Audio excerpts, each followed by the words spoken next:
Welcome to HSM House Groups. We are super excited to be gathering together again on Wednesday nights this year. Tonight we will be diving into a couple weeks on basics and what that looks for us in our lives. This week we'll be spending some time talking a little bit about how we can trust the Bible and if it's actually reliable, because we're going to talk a lot about the Bible, and if that's something that we want to base our lives on, we want to make sure that it's actually true and accurate. So we'll be spending some time talking about that this week. Then next week we're going to talk a little bit about some common misconceptions that a lot of people have about God and what it looks like for us to reframe some of those misconceptions. So we hope you enjoy the video teaching for tonight, and we're so excited that you're here. Yeah, when I was a student in college, I was not a Christian, and I was sitting out in an outdoor area. And I remember there were these Christians that were setting up these tables, and it was for their on-campus Christian club or whatever it was. And I started questioning, like, what if I was to have grown up in India? Would I have been a Hindu or a Muslim?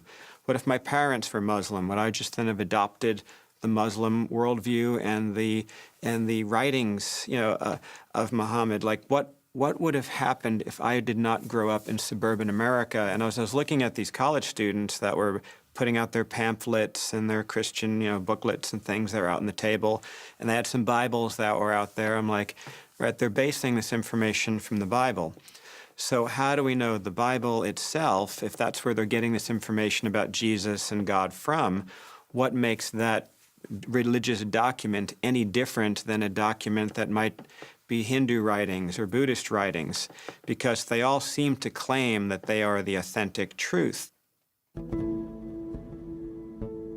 I think if you just opened the Bible randomly and tried to read it, you could potentially turn to a page that would be incomprehensible or even offensive. I looked at everything from creation through to some of the horrible, horrible bits in Judges with the genocides and all these horrible things which happen. And so it wasn't like, oh, I picked up a book and it was easy. So I think it's important to understand the way the Bible holds together.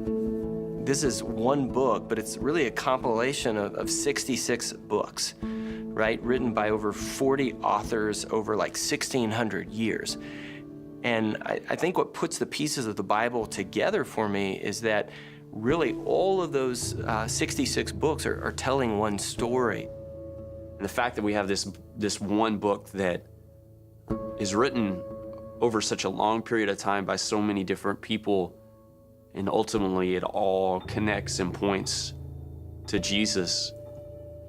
That's brought me a huge amount of comfort in it, because that's just it's impossible for you to make a book work like that. What started convincing me, it was a little by little process. Like it mentions cities, it mentions names, it mentions, it's talking that it's history. And so a big thing for me was to say, like, all right, is this mythical or are these places real? And so then I started looking into the historicity of the scriptures. Because you can go to other religious documents and they can't find that, as I was comparing a bunch. Then a big question was also, I assumed that it was so far from what was originally written, because how do we have today what was about, thousands and thousands of years old? And I found there's a few scholars who they go and study how did the Bible get translated into the English version that I read today.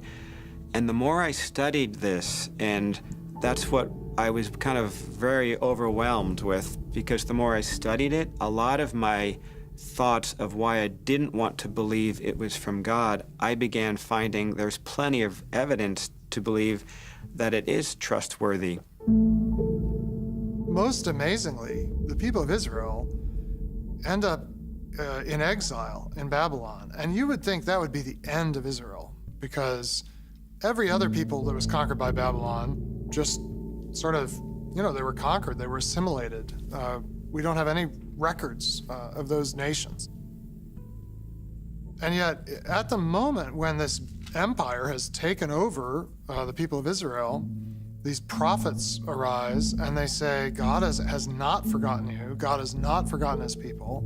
And they give this picture of what's going to happen. Israel's going to return to the land. And in the land, God is going to meet his people. And then Jesus of Nazareth appears, and his cousin, John the Baptist, says, you know, those prophecies from hundreds of years ago are being fulfilled now in this person. And the idea that this all connects, that the prophecies of Jeremiah and Ezekiel in the 500s, 600s before the Common Era connect to what happens in Galilee in 0 of the Common Era, and that connects to what happens in the church 50 and 100 years later. It's just amazing. I think a lot of times you have to go back to when it was written, the audience it was written to. Some stories were written as poetry, some were written as songs, some were written as parables and stories. Some were meant to be taken literally, some were meant to be taken in other ways. We would be missing the point to say, was there literally a prodigal son? Was there a father on a farm in ancient Israel living somewhere, and was it a 2.4 acre plot and the son got 1.2 acres of it? I think to think like that in many ways would be to miss the point. Whether that story is historically spot on doesn't really matter in some senses, because the beauty of what's being communicated is so rich and so true that we should listen to the meaning of the text rather than fighting over its details. The question I think we should ask is it true in my heart?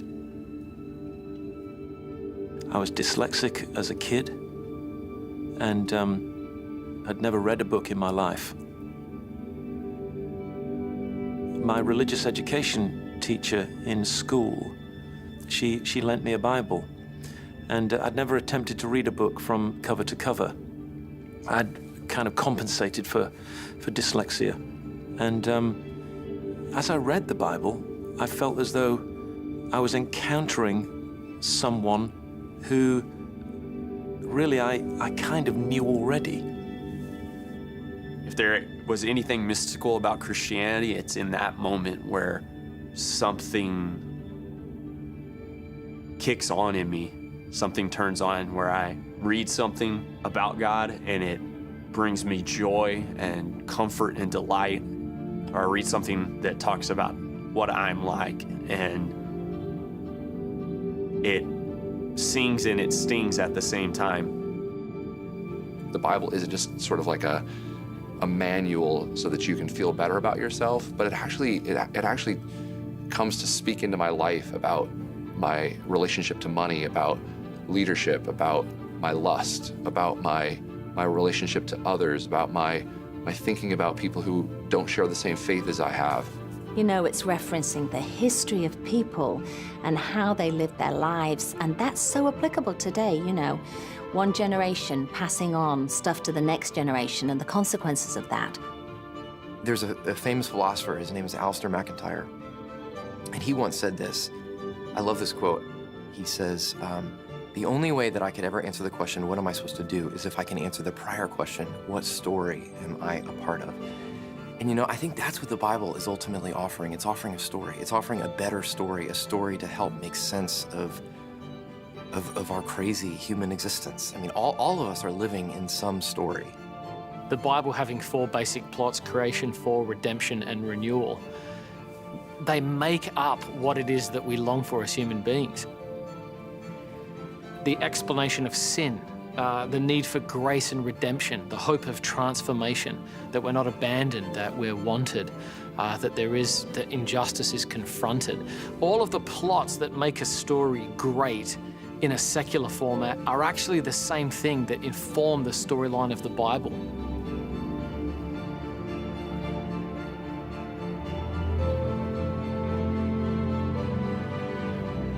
And so I think that in some sense it is the true human story that underlies our experience and our existence. Just like Jesus, when people met him, they actually had very strong reactions to him. I think the Bible produces that. You just can't be as neutral about it as you can be even about other ancient religious texts. There's something about it that addresses us and kind of pushes us to decide what we're going to do with it.